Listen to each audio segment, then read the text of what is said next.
trip to Easter Island would have taken them towards the rising sun, from west to east. But across the Pacific, the winds in the tropics blow in the opposite direction, from east to west along the equator. These are the trade winds, and many thought they'd make a trip east impossible. But Rowlett has noticed something in these islands. At certain times of year, these winds actually shift. Today is an unusual day. Normally the wind comes from the mountains. Today the wind is blowing from the ocean, from the west. Some of the earlier researchers just looked at the prevailing winds and they didn't take into account the seasonal changes. These changing winds are called the westerlies. Any ancient sailor would have known about them. The westerly winds then will come and go. Polynesians would wait for them to come in order to sail to some place that would otherwise be difficult to get to. This would allow a canoe, like Hotu Matua's, to sail east with the wind at their backs. But there was still a second major obstacle: navigation. How did they pinpoint land in an immense ocean without a compass or any other tool? Nainoa Thompson and the Polynesian Voyaging Society are working to find answers. I really believe navigation, it's at the core of who we are as people. Here it comes. They intend to prove their ancestors were able to sail on epic two-way journeys across the Pacific. Open the main. Nice and easy, nice and easy. And that they have the navigation skills to do it. Let's turn up. Come on. Thompson is a master navigator. And then we're going to start to uni the canoe that way. He trained with one of the few people on Earth who knew the secrets of how the ancients once steered by the stars. Micronesian navigator Mau Pialu learned this craft through oral traditions, passed down from generation to generation, over 3,000 years.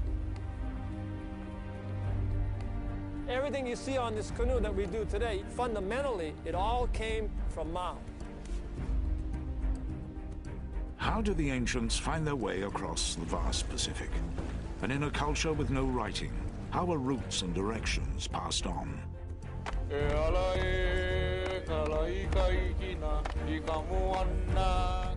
Thompson believes it's through the same ancient art of celestial navigation that Master Mau saved from extinction before he died in the summer of 2010. When Mau passed away, all of a sudden he cannot come back on this deck anymore. Master Mau's death left Nainoa Thompson as one of the last navigators on Earth to pass down this knowledge. So when we come here and start talking about navigation, it's not some trivial academic intellectual exercise. We're setting the course.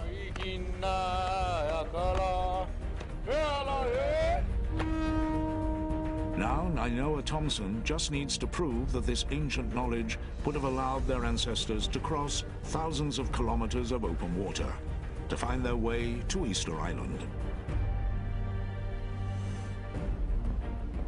In the middle of the Pacific, the Polynesian Voyaging Society is trying to demonstrate that their ancestors could navigate vast stretches of open ocean long before the compass was even invented. Why don't we go skip the sails up?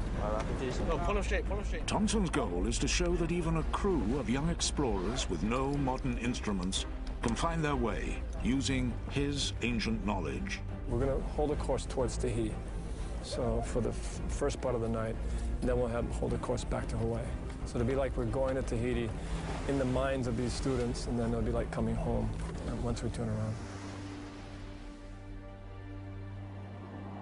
Their main tools come out at night. Like his ancestors, Nainoa has memorized a detailed map of the stars. But can he use this map to find his way across immense stretches of open ocean?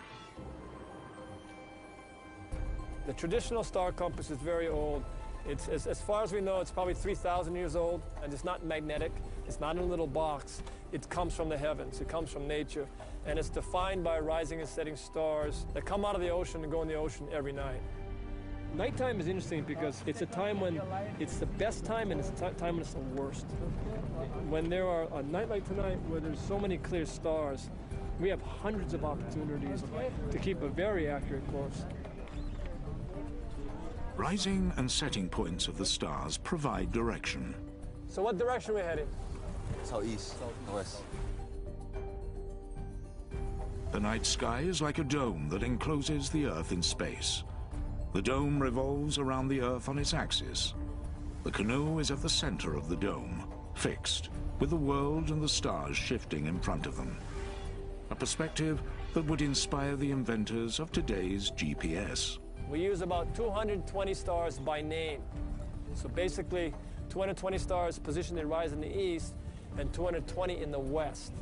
But several hours into the night, Thomson is concerned. They've gone off course.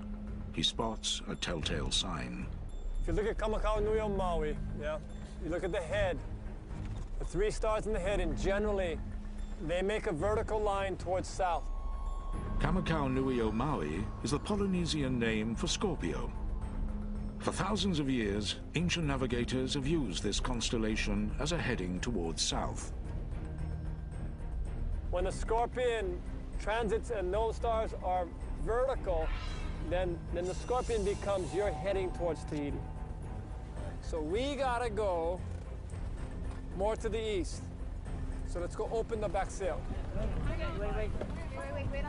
We open the back sail to actually help steer us towards farther into the wind. So in this particular course, it will take us more into the east.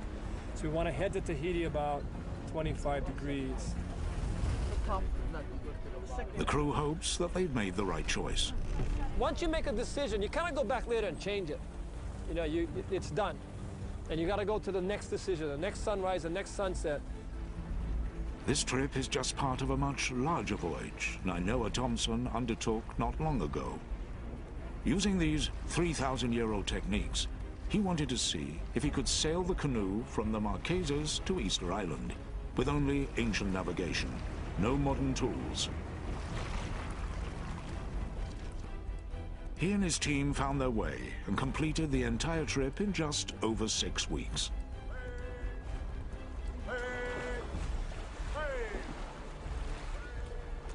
Thomson's journey was the evidence researchers had been looking for. The proof that Hotu Matua could well have traveled from Hiva to Easter Island. That his journey may well have been much more than just a legend. I cannot honestly say that Hotu Matua was with us the whole way. He was navigating us the whole way. But I do know that for us, he was constantly on our mind.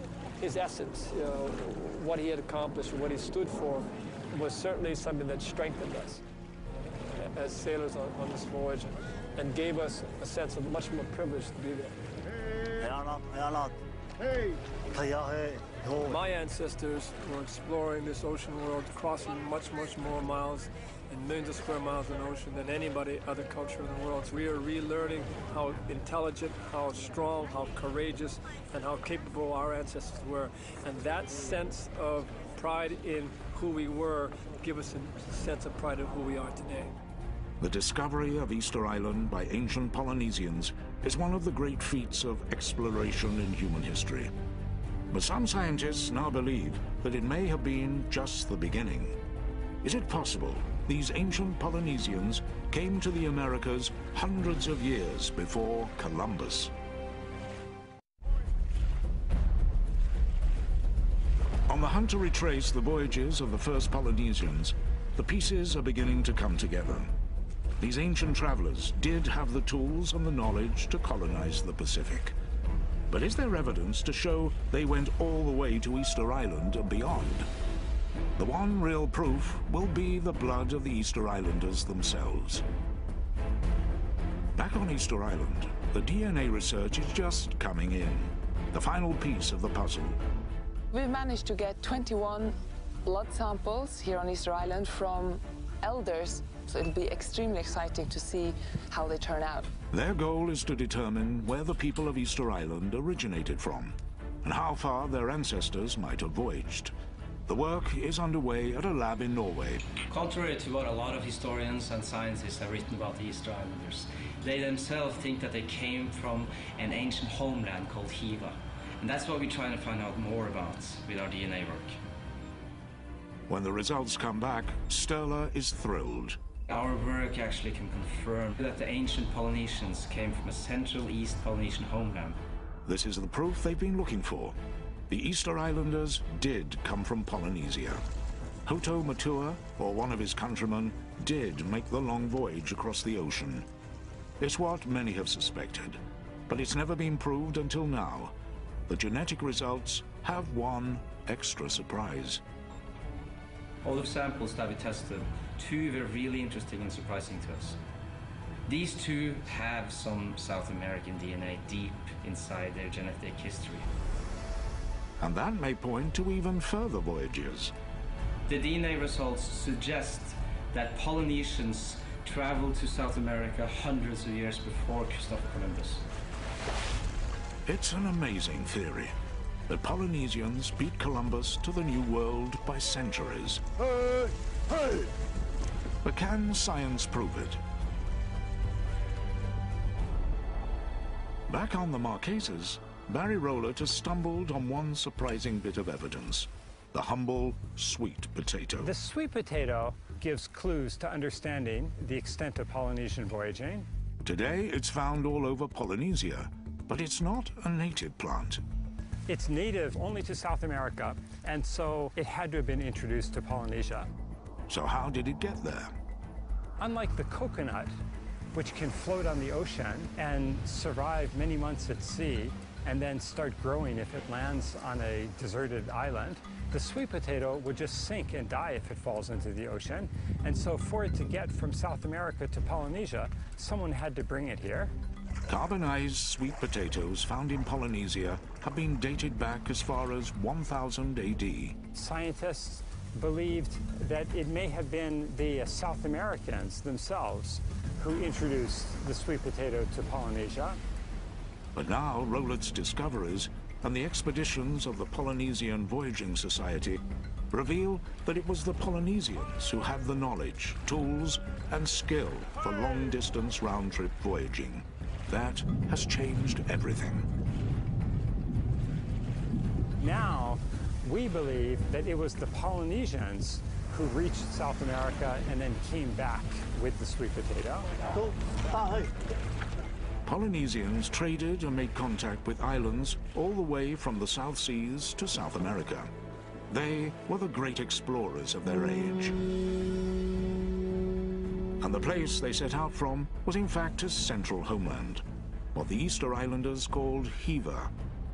But this homeland is not quite what people had envisaged. Hiva did exist. It's just that the earlier scientists were looking for it in the wrong form. We believe that this was the homeland from which people left to settle Easter Island, Hawaii, and New Zealand. Easter Island, Hawaii, and New Zealand form 3 points of the Polynesian Triangle. At over 25 million square kilometers, it's the largest cultural territory in the world. Europeans and Americans who have grown up on continents tend to think of the land as their home, but Polynesians see the sea as their home. Their view of the world is this enormous ocean or territory with islands throughout. Rowlett believes that Hiva was the central homeland from where ancient Polynesians created a water continent. Metaphorically speaking, Hiva may not have been a continent per se, but instead a group of islands that were connected by long-distance voyaging. At over 25 million square kilometers, the Polynesian Triangle will be the 3rd largest continent on the planet, but it will be doomed to disappear in later years when they stopped long-distance voyaging. The disappearance of the continent, or the sinking of the continent, then was simply the breakdown in the interaction sphere that led to the isolation of these islands. For Rowlett, all the facts add up.